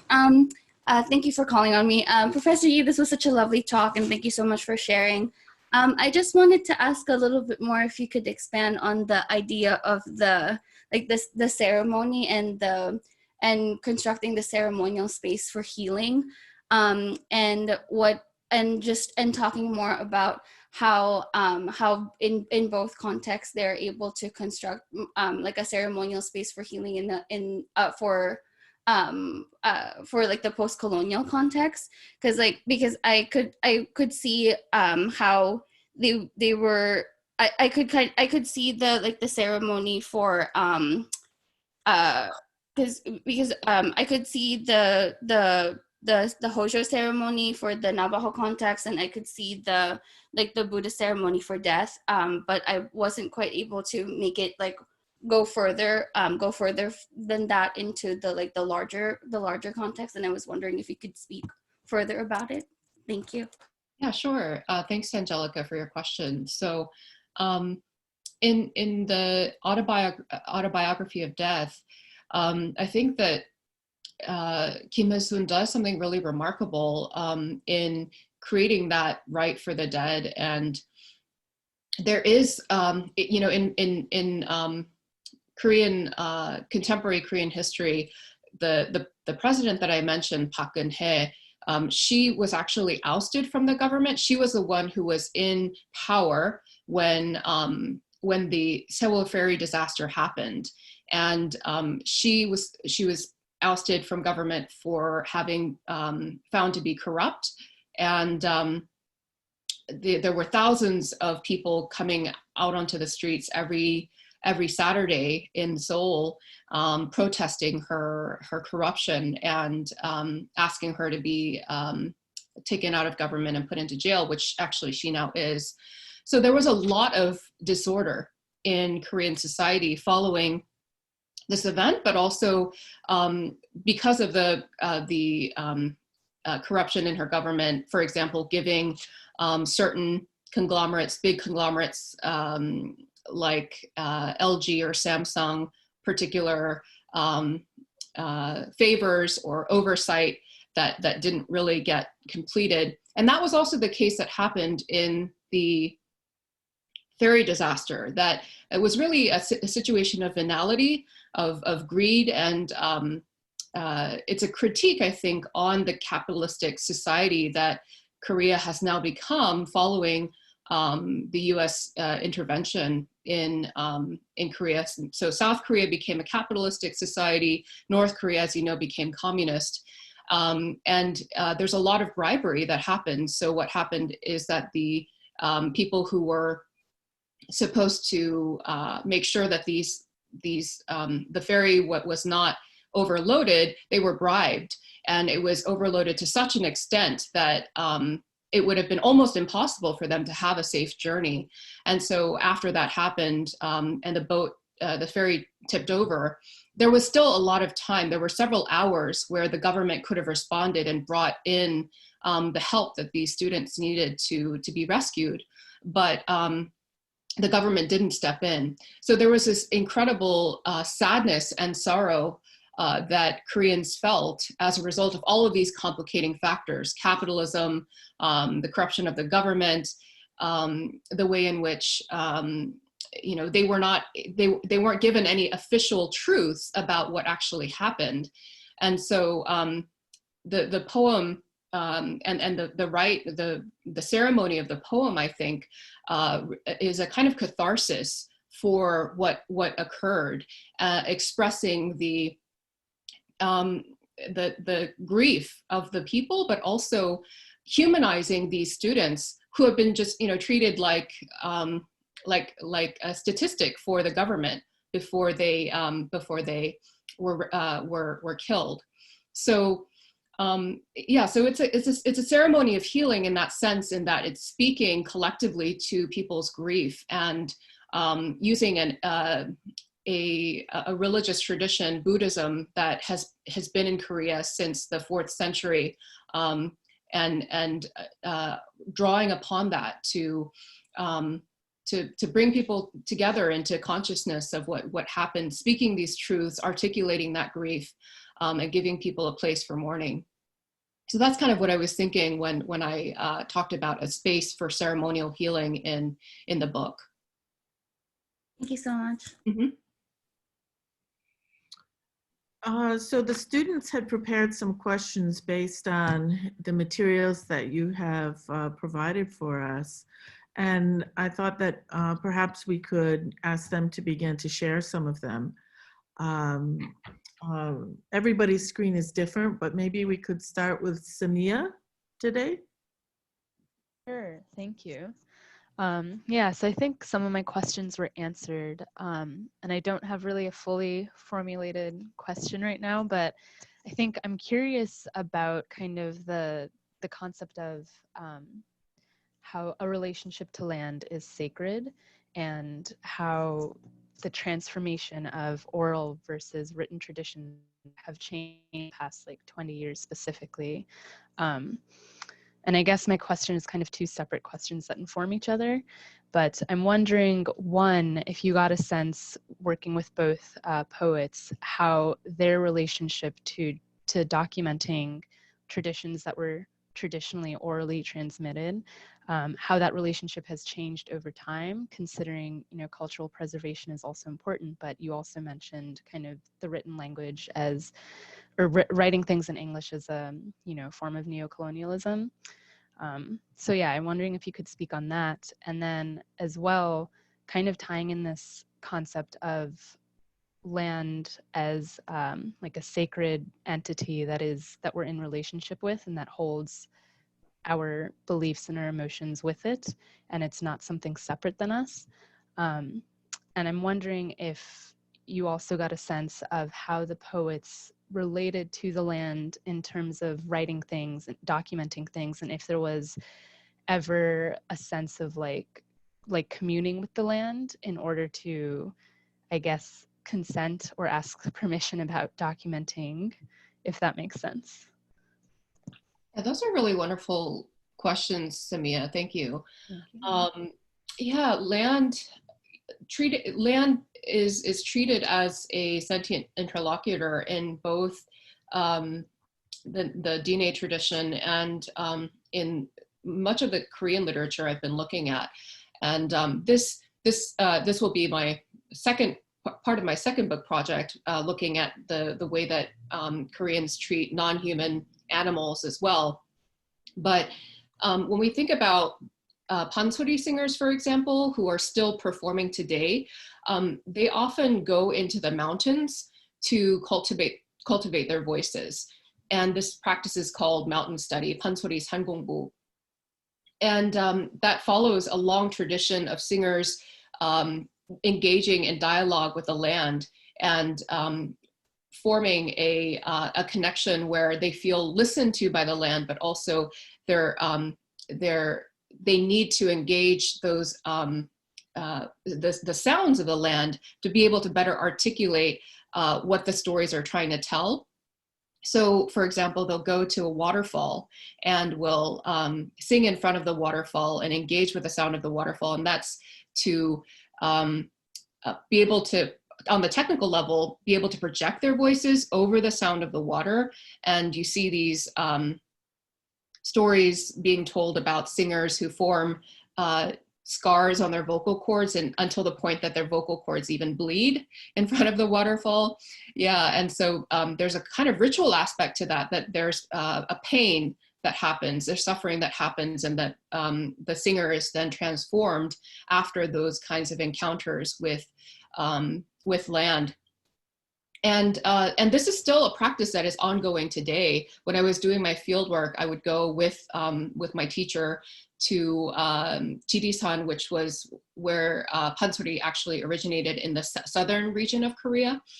And going out there, it's so different from singing in the city, where you're always conscious about the people around you, and pansori is a very loud form of music, because it was intended to be sung over the sound of the marketplace. So you would kind of be worried about singing to your fullest vocal capacity, but out in the mountains, you can sing to your full vocal range. And when I was out there, I actually really felt the energy of the land, the way that there's a cyclical relationship, you singing into the land hearing you, and that coming back and inscribing your voice. So those experiences are still seen as actually necessary for mastery, even though pansori is now based primarily in Seoul, where a lot of singers now live. They'll still go to the mountains, like in the summer, with their apprentices to cultivate their voices. And it's also, in a way, going, referring to the emergence place of pansori, because they're able to go back to the original place where pansori was created, moving from these pilgrimages from Seoul to Jidisan, for example. So that's one way in which this works in Korean tradition. And in Native tradition, yeah, it's not just in Diné traditions, right? We see this being a very important concern and relationship articulated in work by Laguna Pueblo authors such as Leslie Marmon Soko, and Muskogee Creek authors like Joy Harjo, also addressing land directly, like their speakers will actually speak to land, and in certain poems, the land will speak back to them as well, and will acknowledge being heard, and will acknowledge the Diné language, for example. So it's a very kind of transnational relationship that we see happening in Native literature. And so, I mean, I'm struck by the scaffolding that you've had to build in order to do this comparative analysis.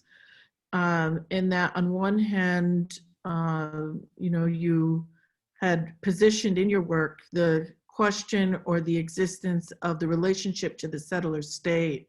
Then you made the subtle adjustment that for Indigenous peoples in the Americas, it isn't continuous, that the settler state is an intervention. But then in Korea, you were careful to point out the long-held tradition or relationship to Buddhism that shifted culture with Confucianism, and at the same time, then the separation between North and South. And so if you could just like fill in for me how I understand the Japanese relationship to Korea and the impact of colonialism there, but how is contemporary Korea positioned in relationship to the knowledge that these poets bring forward? That's a really wonderful and insightful question, Jolene. Thanks for asking that. So I think in the contemporary situation, the shift in it actually continues to some extent what happened with the Japanese colonization from 1910, because that was when Korea really opened up to the West vis-a-vis Japan. And so up until that point, Korea was known as the hermit kingdom. It had really wanted to keep itself insulated from the outside world. And it did have quite a lot of exchanges within East Asia, with China in particular, and also with Japan. But in terms of the West, it had wanted to remain closed. And so once Korea was colonized by Japan, the education system and also the ways in which Japan was modernizing those kinds of things got adapted by Korea once Japan colonized Korea. And then that was followed through because the dictator I mentioned, Park Chung-hee, in the 1960s, this is following the Korean War, which ended in 1953. So as a method of nation building, he had been actually trained in Japan because he lived during the colonial period. And so he had received a Japanese education system which taught him about Western modernization. So the goal that he had was to modernize Korea by adapting Western models of modernization, including Western models of capitalism and industrialization and urbanization. So that was his goal starting in the 1960s. So Korea went through what's now called this period of compressed modernity, where in just the span of 2 generations, we went from what some people might have called a third world country to a leading light in technology and science. So this huge gap happened in society, where Korea was still largely an agricultural society in the 1960s to now a post-industrial society. So those are some of the connections that I'm trying to make, and I would appreciate any of your thoughts on this as well too, because there's still I'm still formulating the book, but yeah, I think that the shift that happens in terms of the way that people relate to land, having once been an agricultural society and really having paid attention to the harvest and the local spaces in which they were based, and then now many of them being moved and dislocated to the cities and to Seoul, that really shifts the way that people approach both land and also society. So we have a lot of critiques in that in the contemporary period by authors who maintain in their work a relationship to land, will address land as a person, and will also, like I was discussing before with Joy Harjo or with Leslie Marmon-Silko and Lucy Tapahanzo, will actually talk about land as in relationship with the person rather than being a commodity, the way that the government has treated land. Well, in the field of Indigenous studies, there is, I think, a very symmetrical global comparative going on. And so you'll have Indigenous communities in North America being compared to Indigenous communities in Australia, New Zealand, Sami land. Mm-hmm. And the consistent relationship there is then a really defined difference between the settler state and the continuous experience of indigeneity in those spaces. And so your work actually creates a different kind of comparison. Of course, it's based on the deep philosophies of peoples that are struggling with modernity, right? All peoples, I think, are struggling with understanding a rapid ascent into modernity. And so this, I think it calls, it's interesting because it calls for how these, what locates the comparative, right? Because there's so much historical work that needs to be done in order to do these comparisons, right? That it's easy to miss the nuance by not having those structures built. And so it's been so, helpful to have you fill in historical details that make this discussion, I think, so important around this question of land, right? Because land in the West is definitely commoditized.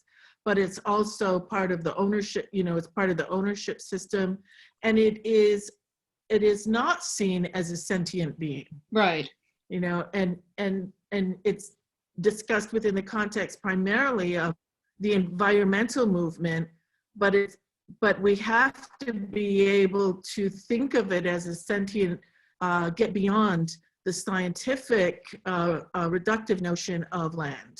And so let me maybe I'm seeing Emily agree with that. So Emily, did you want to share your question?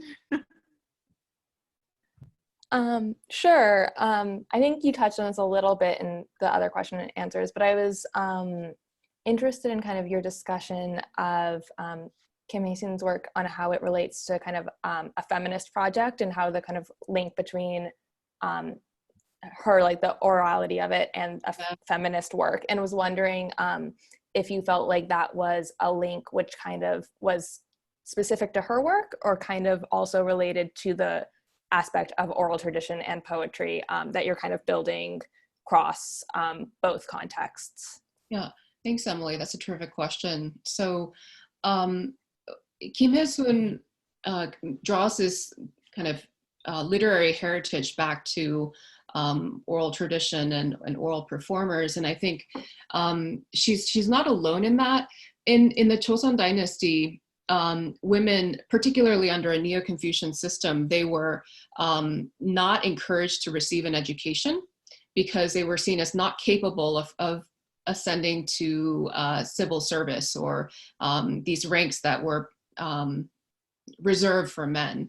So even when the Korean alphabet was invented in the 15th century, Korean was a vernacular language that had been used up until that point, but classical Chinese was kind of the lingua franca of East Asia, all the way up to the 20th century, pretty much.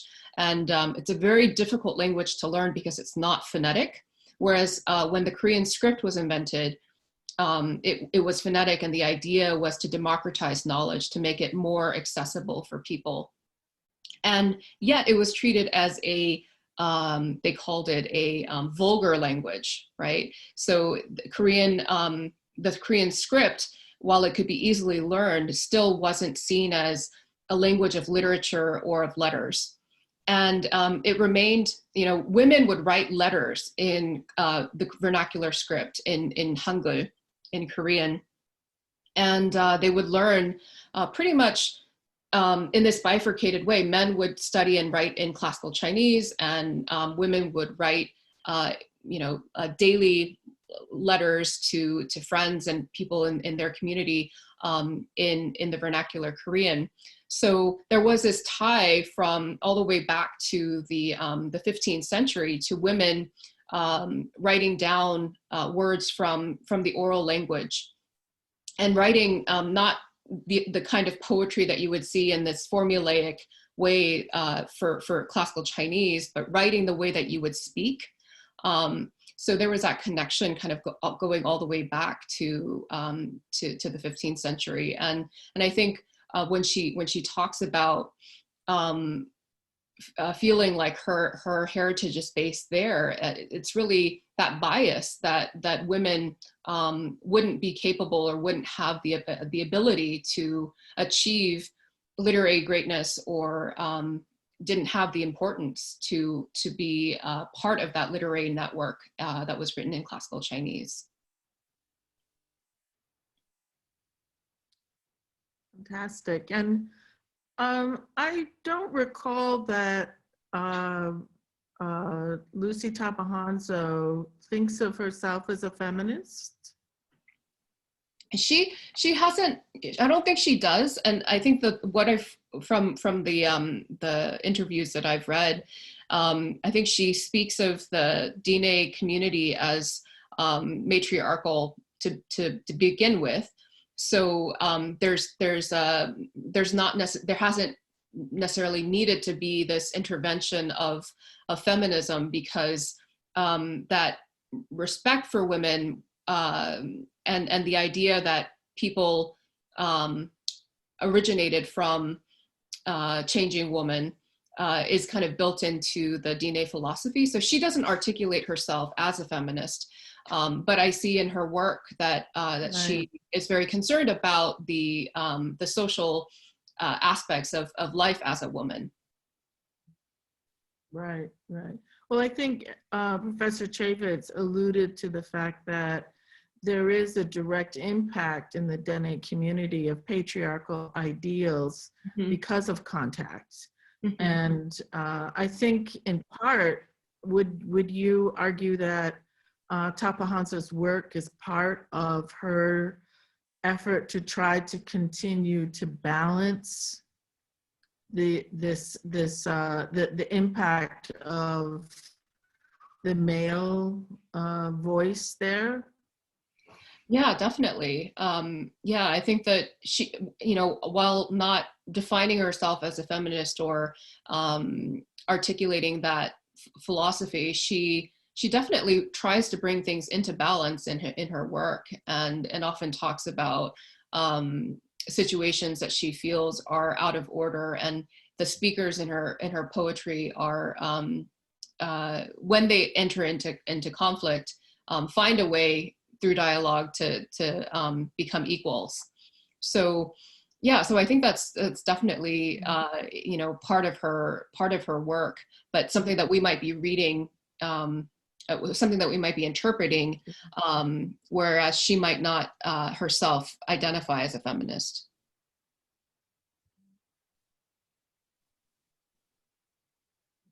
Yeah.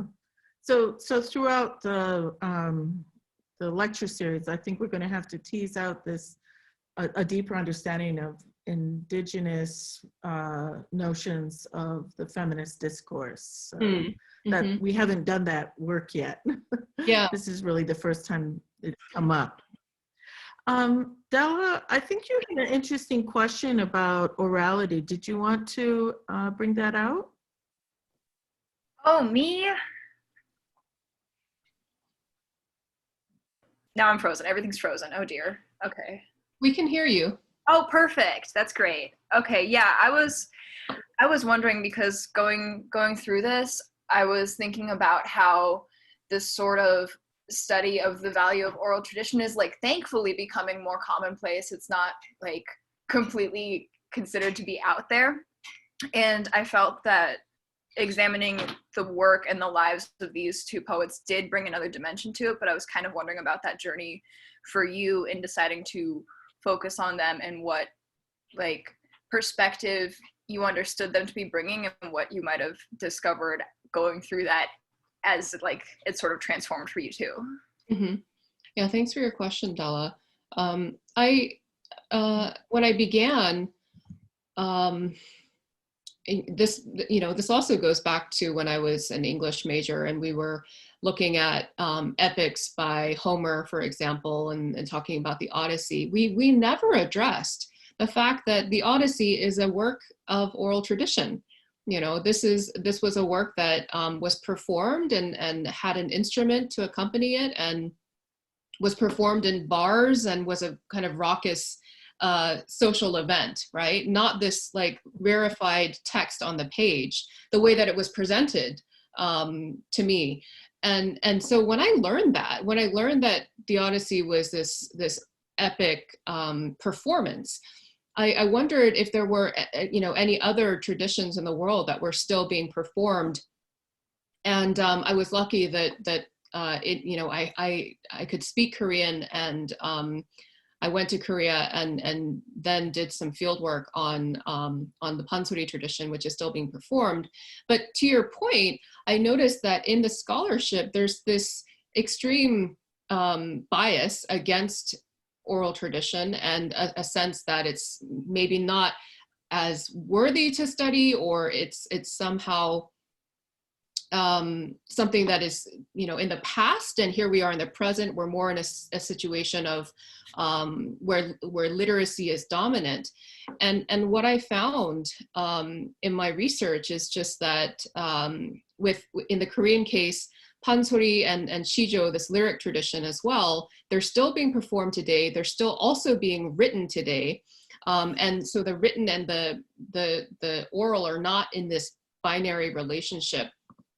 And people weren't really talking about the ways in which oral tradition actually flourishes through transformation. The scholarship, for the most part, was discussing how oral tradition actually diminishes with contact with modernity, for example, or with other forms of media that overtake it. But what I was finding is that, for example, in pansori, we have filmmakers now who create film versions of pansoris, and there are writers like Kim Hae-soon who are employing the techniques of the oral tradition, but using writing as a platform for that. So there are ways in which we can think about writing really being a mode of oral performance, and writing not being the more important or more dominant form, actually arising from the oral tradition, right? And I think that's true also of many works of Native literature and oral traditions, that oftentimes there are things on the page, like I discussed today with Lucy Tabahanzo, that that's not the final word, right? There's this living poem, there's a living story, and this is just one glimpse at that story, or one glimpse at that poem that continues to live and breathe, and can continue to develop. So yeah, those are some of the thoughts that I had as I was doing my research, and I wanted to address that because I think that there is this unfortunate bias for writing somehow being more important. Thank you. That's great. Maybe Caitlin, would you want to bring your question forward? Sure. So for me, it's very obvious how Lucy Tapahanso's work is connected to her situation in the landscape and her understanding of the land through just her use of imagery is very vivid. But I'm having a harder time understanding how that's evident in Kim's work. And I think after listening to you address Sumya's question, it makes a little bit more sense. So is it because her work is derived from the pansori tradition, and that tradition involves going into the country and going to the mountains? So I was hoping you could just clarify that for me. Yeah, that's a great question, Caitlin. And that's definitely part of it, that she's drawing upon these oral traditions that maintain a connection to land and are seeing land as a sentient being.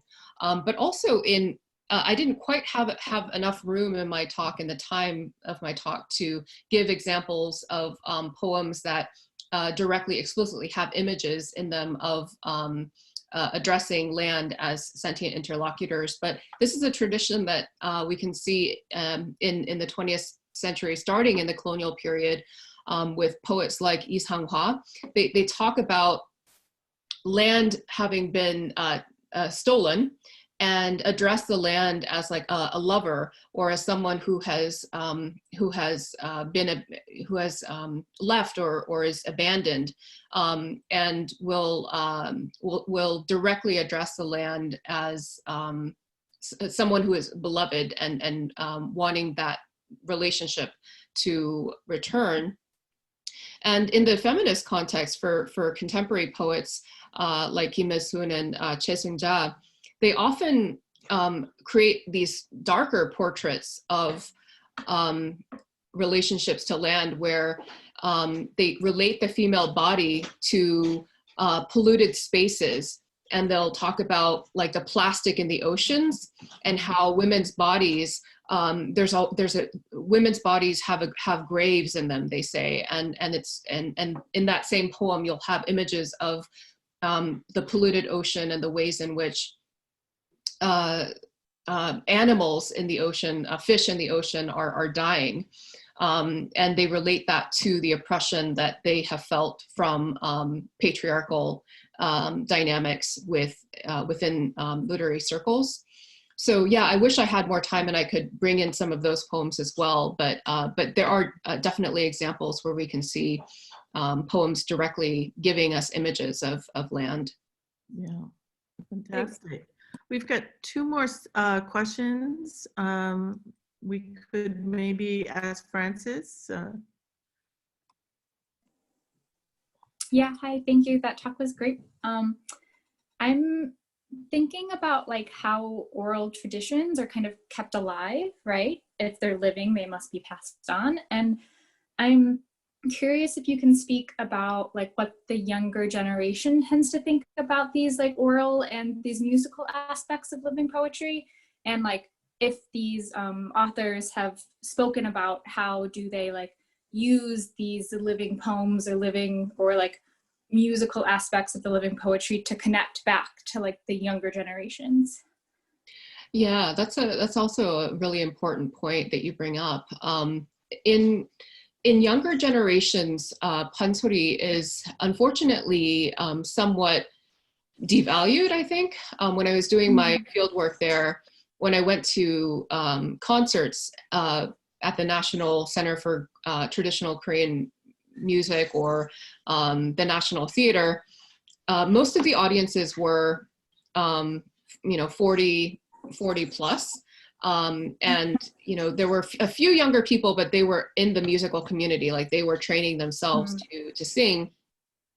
And, so that's for these very traditional performances, but then there are other things that are happening, like hybridization of the form. I saw my teacher, for example, singing in a jazz context. And in that concert, there were a lot of younger people. And there's also pansori singers who branch out and sing like pop music or do like rock music, but using some of the techniques of pansori.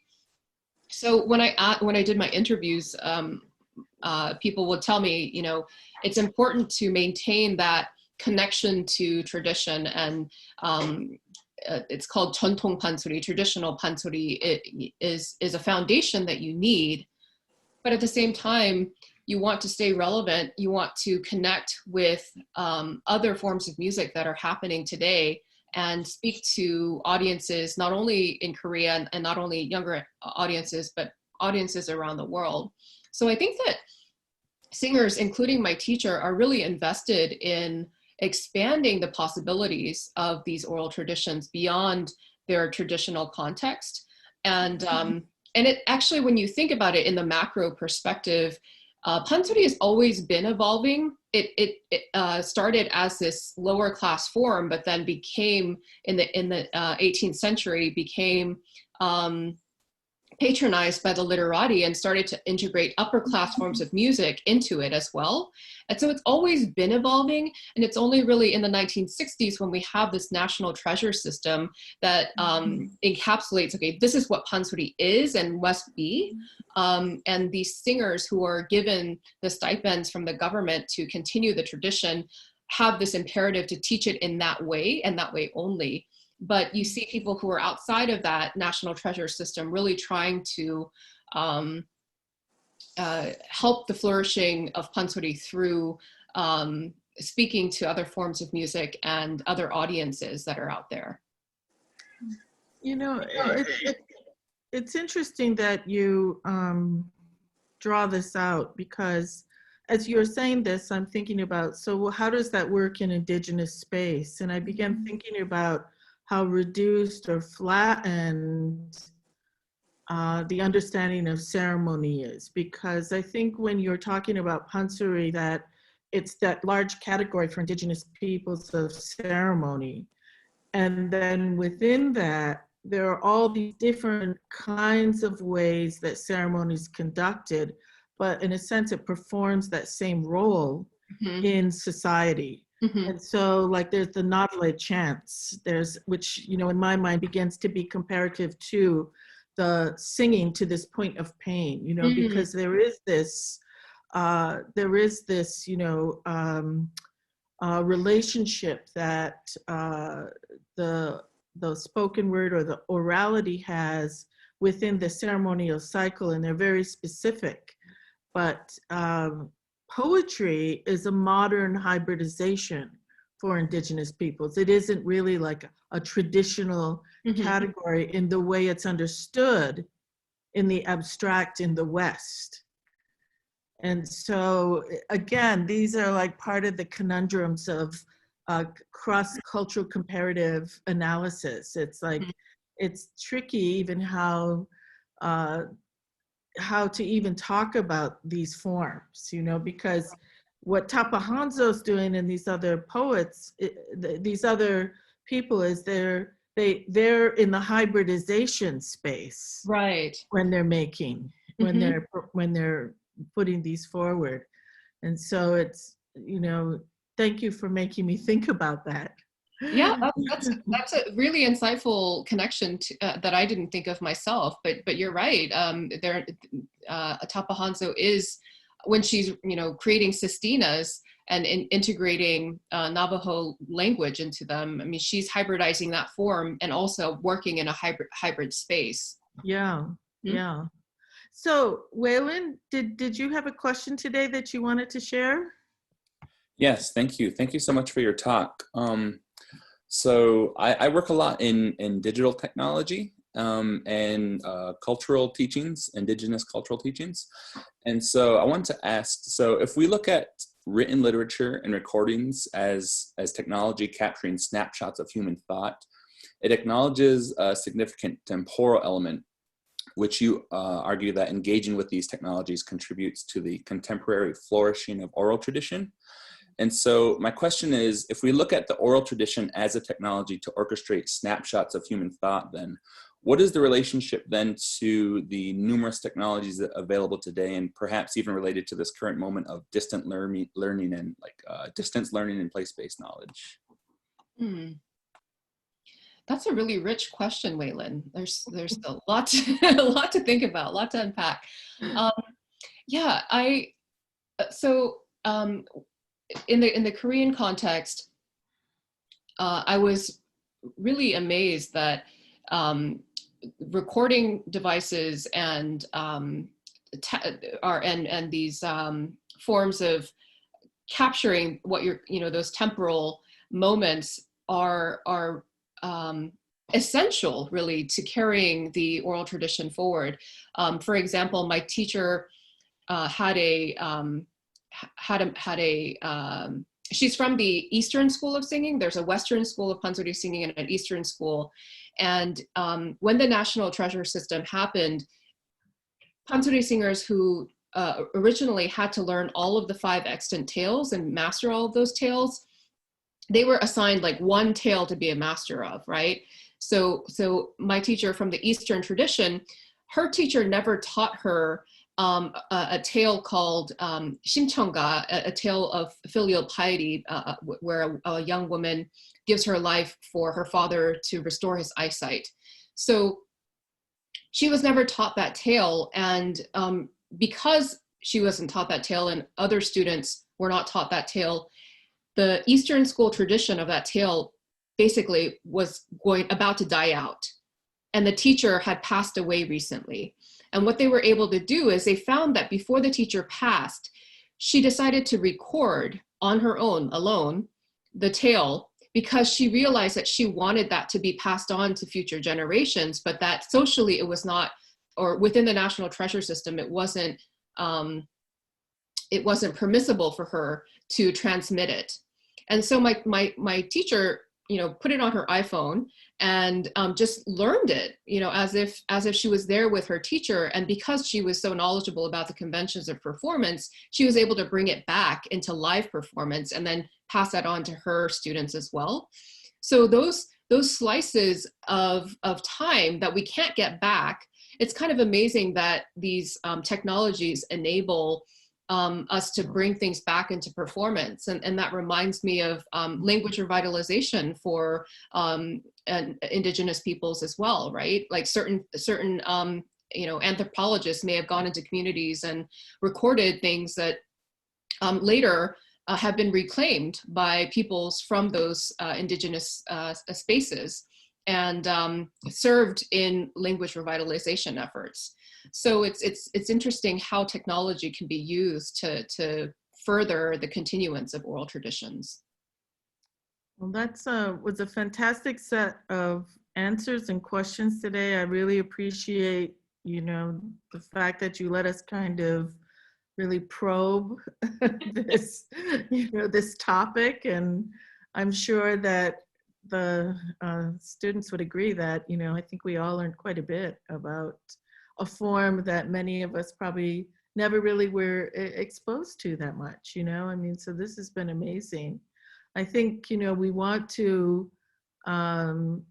think about the Dene. They've gone through a very difficult time with the impact of COVID in their community. They were recognized in the fact that their population was considered the most infected in the world as a group of people. Although I did see a report on Democracy Now! That they are overcoming it in positive ways because of their rigid contact tracing and their love for each other, that they've been really able to stem the infection rate in their community. And, I'm sure that, someone like Lucy Tapahanzo is definitely reflecting on this in her work. And so we really look forward to where you're going with this. And we, now of course we want you back, and hopefully we'll see you around campus and be able to attend your lectures and learn more about this, really exciting area. I really appreciate you being with us today. Thank you. Thank you. Thank you all. And thank you, Professor Ricard, for including me in this series. It was such a rich experience for me too, to be able to share my work with you. And also your questions were also insightful and pushed me to think about my work in ways that I haven't gone before. So I look forward to future conversations as well. Well, that's great. And I just want to remind the students that in 2 weeks, we're going to have Professor Heidi Boecker from the University of Toronto, and she is going to be talking about her new work on Indigenous governance around the Anishinaabe community and the symbolic system of the clan, what they consider to be their clan system, the Dotem system. And so I hope that, you'll be excited about looking at the materials that we'll have posted on the website for her, and look forward to your participation in that discussion. Okay, so I know everybody's got a busy day, so thank you for the time you've shared with us today, and we'll see you in 2 weeks if I don't see you sooner, okay? Thanks again, Professor Yee. Okay, take care.